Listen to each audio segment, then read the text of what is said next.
Hello everyone and welcome to our video. We, Israt, Kajal and Payal, student of class 12, Jnv Jamnagar, are presenting before you art integrated project of English on a topic an elementary school classroom in a slum guided by Mr. S.J. Tiwari. The theme of the poem in elementary school classroom is the plight of poor children living in the slums. It talks about social injustice and inequality. The poet Stephen Spender wants to life of slum children be changed. He wants their poverty to end. He wishes them to live a healthier, hygienic and beautiful environment. So let's get started. The poet begins the poem by illustrating a handful of students sitting inside a classroom in a slum school. The poet describes a tall girl sitting with her head bowed down as if she is a wilting flower. Not far from her, he noticed a boy, frail and sickly, seemingly made from paper and with eyes like those of a rat's.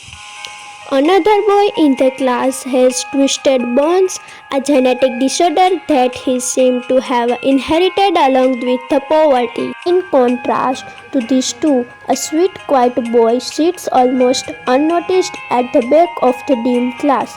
He appears to be daydreaming. The poet imagines that he might be yearning to play freely like a squirrel on a tree, far away from his current box in his surroundings. The poet then describes the environment in the classroom. The walls, painted sour cream, are dingly and are decorated with denoted things. A picture of Shakespeare, an image of the down over a city, a painting of a flower-decked mountain valley, and most significantly, a map depicting the world. These things represent a world of beauty, learning, and joy that is far removed from the student's world. From them, the reality is the grey fog outside the window, a life full of adversity.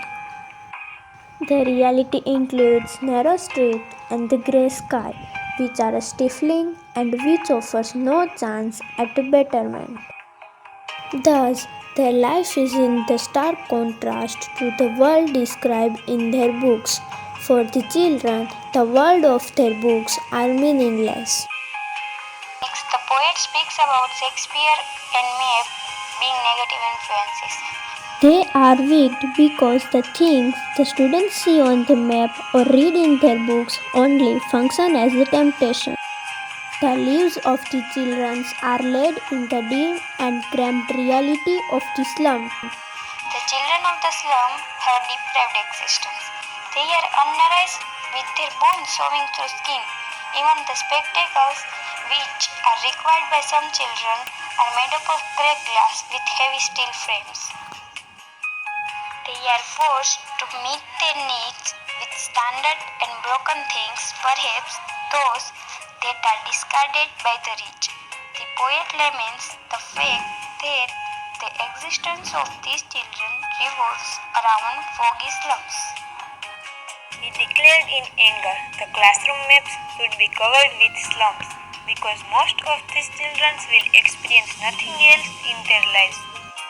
In the end, the poet pleads to the authorities, school governors or inspectors or even visitors to help these children break out of their limited existence.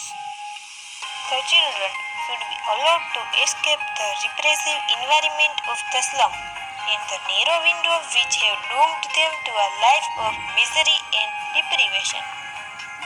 They should be able to live a life that all children have a right to, playing out in the open in the green field under a sky and the bright sun, and reading and learning.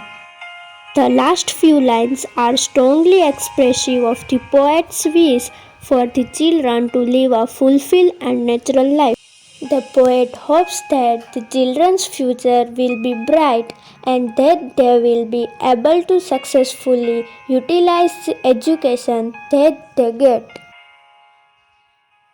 Last, we want to thank CBSE for such great innovative idea of project We also like to thank our English teacher S.J. Tiwari sir, our principal R.K. Borole sir, and our team member for their support.